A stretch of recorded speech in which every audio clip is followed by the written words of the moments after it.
अगस्त 1947 को पाकिस्तान दुनिया के नक्शे पर आया और उसी दिन पाकिस्तान एयर फोर्स यानी पीएएफ ने भी अपनी उड़ान भरी। शुरुआत आसान नहीं थी। पीएएफ को अंग्रेजों से बहुत ही कम जहाज मिले थे। उनके पास पुराने जहाज थे और संसाधनों की बहुत कमी थी, लेकिन नए देश की उम्मीद उसके एयरमैन के दिलों में जिंदा थी। वे अपनी मातृभूमि की रक्षा के लिए तैयार थे। पीएएफ के सामने चुनौतियां बहुत थीं। ट्रेनिंग सबसे जरूरी थी, कुशल पायलटों और तकनीशियनों की जरूरत थी। सब मुश्किलों के बावजूद पीएएफ एक मजबूत वायुसेना बनाने के लिए दृढ़ था। वे जानते थे कि वे पाकिस्तान के आसमान के रक्षक हैं। शुरुआती साल पीएएफ के धैर्य और हौसलों की कहानी है। उन्होंने कई बाधाओं को पार किया। पीएएफ ने एक ऐसी नींव रखी जो आगे चलकर एक शक्तिशाली वायुसेना बनी। यह सेना पाकिस्तान की संप्रभुता की रक्षा के लिए तैयार थी। 1947 का साल नए बने पीएएफ के लिए बहुत महत्वपूर्ण था। कश्मीर संघर्ष शुरू हो गया। भारत और पाकिस्तान एक ऐसे युद्ध में भिड़ गए जिसने उनकी किस्मत बदल दी। पीएएफ अभी नया नया ही बना था, उसे कार्रवाई में भेज दिया गया। पीएएफ का रोल ज्यादातर सप्लाई पहुंचाने का था। उनके पास लड़ाई के लिए ज्यादा साधन नहीं थे। कश्मीर में सेना और जरूरी सामान पहुंचाना उनका मुख्य काम बन गया। उन्होंने हवाई रास्ते से जो सप्लाई पहुंचाई, उससे कश्मीर में पाकिस्तानी फौज को बहुत मदद मिली। अपने सीमित संसाधनों के बावजूद पीएएफ ने साहस दिखाया। उन्होंने अटूट दृढ़ संकल्प दिखाया। कश्मीर संघर्ष ने बेहद कीमती अनुभव दिया। पीएएफ ने बहुत कुछ सीखा, जिससे उनके भविष्य की रणनीति बनी। 1948 से 1954 तक वजीरिस्तान के पहाड़ी इलाके में एक नई चुनौती सामने आई। फकीर औफीपी, एक कबायली नेता ने बगावत कर दी। पीएएफ को इस विद्रोह को कुचलने के लिए बुलाया गया। जमीन कठिन थी, दुश्मन छिपकर वार कर रहा था। पीएएफ ने खुद को इन हालातों के हिसाब से ढाला। उन्होंने नजदीक से हवाई हमियत करने में अपना हुनर बढ़ाया। पीएएफ की हवाई ताकत निर्णायक साबित हुई। उन्होंने विद्रोहियों के अड्डों को नष्ट कर दिया। उन्होंने राशन पानी की सप्लाई रोक दी। वजीरिस्तान अभियान ने पीएएफ की बरहती ताकत को दिखाया। वे मुश्किल से मुश्किल माहौल में भी असरदार तरीके से काम कर सकते थे। 10 अप्रैल 1949 को पीएएफ ने एक ऐतिहासिक जीत हासिल की। इंडियन एयरफोर्स का एक कैनबरा बमवर्षक विमान पाकिस्तानी हवाई सीमा में घुस आया। पीएएफ के एक F-86 सेबर ने उसे घेर लिया। Flight lieutenant Mohammad Yunus Sabre उड़ा रहे थे। उन्होंने कैनबरा पर हमला किया और उसे नीचे उतरने पर मजबूर कर दिया। यह पीएएफ की पहली हवाई जीत थी। इससे पूरे देश का हौसला बढ़ा। इस जीत ने पीएएफ की ताकत का लोहा मनवाया। अब उन्हें कोई हल्के में नहीं ले सकता था। इससे यह भी साबित हुआ कि मजबूत हवाई रक्षा कितनी जरूरी है। पीएएफ ने एक सक्षम वायुसेना के रूप में अपनी पहचान बना ली थी। भाग 5, बाजौर अभियान, सरहद की हिफाजत। 1960 के दशक की शुरुआत में पाकिस्तान अफगानिस्तान सीमा पर अशांति फैल गई। अफगान फौजों ने कबायली लोगों के साथ मिलकर पाकिस्तानी इलाके में घुसपैठ शुरू कर दी। बाजौर एजेंसी एक ज्वलंत मुद्दा बन गया। पीएएफ को पाकिस्तानी सेना के ऑपरेशन में मदद करने का काम सौंपा गया। उन्होंने दुश्मन के ठिकानों को नष्ट करने के लिए नजदीक से हवाई समर्थन दिया। उन्होंने जमीनी फौजों को हवाई रक्षा कवच भी प्रदान किया। घुसपैठ को पीछे धकेलने में पीएएफ की भूमिका बहुत महत्वपूर्ण थी।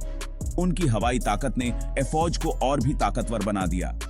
बाजौर अभियान ने एक बार फिर यह साबित किया कि पीएएफ को हवा और जमीन दोनों तरह की लड़ाई का अच्छा तजुर्बा हो गया है। भाग 6, 1965 का युद्धबाजों की लड़ाई। 1965 का साल भारतीय उपमहाद्वीप के इतिहास में एक महत्वपूर्ण मोड़ लेकर आया। 1965 का भारत पाकिस्तान युद्ध एक पूर्ण स्तरीय संघर्ष था। पीएएफ अब अनुभवी हो चुका था। वे अपने देश की रक्षा के लिए तैयार थे। पीएएफ का सामना संख्या में ज्यादा ताकतवर इंडियन एयर फोर्स से था, लेकिन उनके पास एक बड़ी ताकत थी, बेहतर ट्रेनिंग।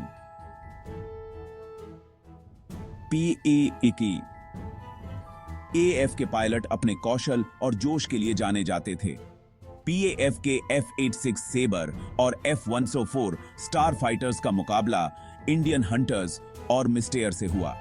पाकिस्तान के आसमान में हवाई लड़ाई की गूंज रही थी। पीएएफ ने भारतीय हवाई अड्डों पर हमला किया और उनकी हमला करने की क्षमता को नष्ट कर दिया। 1965 का युद्ध बिना किसी नतीजे के खत्म हो गया, लेकिन पीएएफ ने अपनी ताकत साबित कर दी थी। उन्होंने अपने देश की रक्षा एक बड़े दुश्मन से की थी। इस युद्ध ने पीएएफ को एक पेशेवर और सक्षम वायुसेना के रूप में स्थापित कर दिया।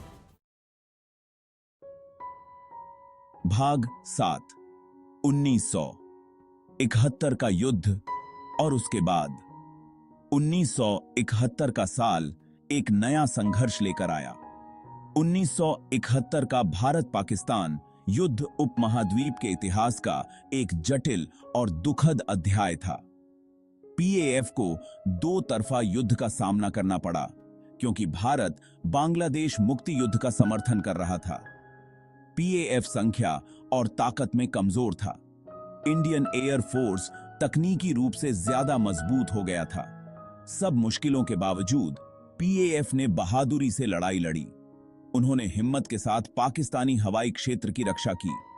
1971 के युद्ध के बाद बांग्लादेश का निर्माण हुआ। यह पाकिस्तान के लिए एक दर्दनाक हार थी। पीएएफ ने इस संघर्ष से कड़े सबक सीखे। उन्हें आधुनिकीकरण और अपनी रणनीति पर पुनर्विचार करने की जरूरत का एहसास हुआ। भाग 8 आधुनिकीकरण और F-16 का युग। 1971 के युद्ध के बाद पीएएफ के लिए आत्मनिरीक्षण और आधुनिकीकरण का समय आया। वे जानते थे कि उन्हें खुद को फिर से मजबूत करना होगा और युद्ध के बदलते ढंग के साथ तालमेल बिठाना होगा। 1980 के दशक में F-16 फाइटिंग फॉल्कन विमान मिलने से पीएएफ की ताकत में जबरदस्त इजाफा हुआ। इस एडवांस्ड फाइटर जेट ने उनकी क्षमताओं को बेहतर बनाया। इससे उन्हें तकनीकी रूप से बढ़त मिली।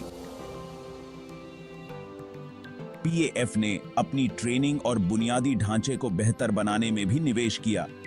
उन्होंने विमान रखरखाव और विकास में अपनी क्षमता विकसित करने पर ध्यान केंद्रित किया। पीएएफ एक आधुनिक और पेशेवर वायुसेना के रूप में उभरा, जो 21वीं सदी की चुनौतियों का सामना करने के लिए तैयार थी। भाग 9 युद्ध क्षेत्र से परे। पीएएफ की मानवीय भावना। पीएएफ की भूमिका युद्ध क्षेत्र से भी आगे है। देश और विदेश दोनों ही जगह मानवीय कार्यों में उनका लंबा और गौरवशाली इतिहास रहा है। प्राकृतिक आपदाओं के दौरान पीएएफ राहत कार्यों में सबसे आगे रहा है। उन्होंने हवाई जहाजों से जरूरी सामान पहुंचाया है, फंसे हुए नागरिकों को निकाला है और जरूरतमंदों को चिकित्सा सहायता प्रदान की है। पीएएफ ने संयुक्त राष्ट्र के झंडे तले अंतरराष्ट्रीय शांति रक्षा कार्यों में भी भाग लिया है।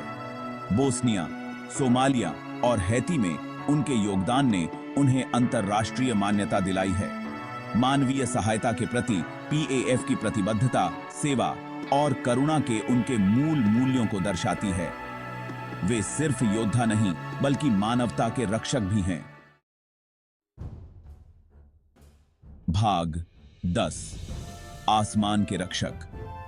21वीं सदी में पीएएफ 2024 तक पीएएफ इस क्षेत्र की एक शक्तिशाली वायुसेना के रूप में स्थापित है। उनके पास विभिन्न प्रकार के विमान हैं, जिनमें आधुनिक फाइटर जेट, परिवहन विमान और हेलीकॉप्टर शामिल हैं। उनके कर्मचारी अत्यधिक प्रशिक्षित और प्रेरित हैं। 21वीं सदी में पीएएफ को नई चुनौतियों का सामना करना पड़ रहा है। युद्ध का बदलता स्वरूप, ड्रोन और साइबर युद्ध के बढ़ते प्रभाव के साथ निरंतर अनुकूलन की मांग करता है। पीएएफ आगे रहने के लिए शोध और विकास में निवेश कर रहा है। पीएएफ अपने प्राथमिक लक्ष्य पाकिस्तान के हवाई क्षेत्र की रक्षा और अपने लोगों की सुरक्षा के लिए प्रतिबद्ध है। वे राष्ट्रीय गौरव के प्रतीक और इस क्षेत्र में शांति और स्थिरता के गारंटर हैं। उनकी यात्रा विनम्र शुरुआत से लेकर एक आधुनिक वायुसेना बनने तक पाकिस्तानी राष्ट्र की भावना और लचीलापन का प्रमाण है। इदा अंबाशी का है।